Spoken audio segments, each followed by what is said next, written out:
بسم اللہ الرحمن الرحیم۔ میری عزیز بہنوں، بیٹیوں اور بھائیوں، میں بیوی کے حقوق بیان کر رہا ہوں۔ آج میں حدیث نمبر 34 بیان کرنے لگا ہوں کہ حضور نبی کریم صلی اللہ علیہ وسلم نے فرمایا، سب سے اچھا سرمایہ ذکر کرنے والی زبان، شکر کرنے والا دل، اور آخر میں فرمایا ایمان والی بیوی ہے جو ایمان پر اس کا تعاون کرے، یعنی وہ بیوی جو خود بھی مومنہ ہے، ایمان والی ہے، اور پھر ایمان کی باتوں میں ایک دوسرے سے تعاون بھی کرتی ہے، جس سے کہ ایمان تازہ ہوتا ہے، ایمان کا نور اور ایمان کی چاشنی پیدا ہوتی ہے۔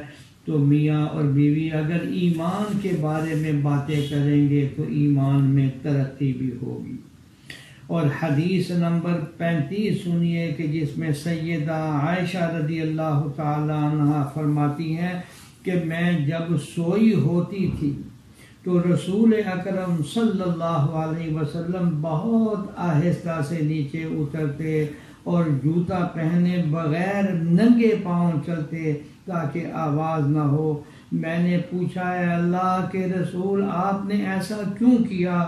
تو آپ صلی اللہ علیہ وسلم نے فرمایا، اے عائشہ، تم سو رہی تھی تو میرا جی چاہا کہ تمہاری نیند میں خلل نہ آئے۔ یہ نسائی شریف کی روایت ہے۔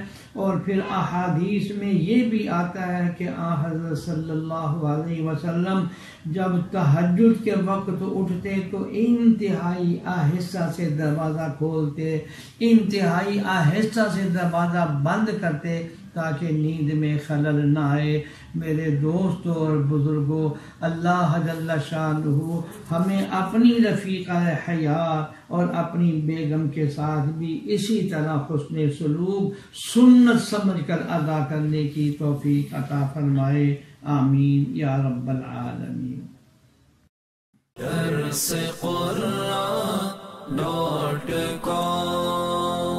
www.darsequran.com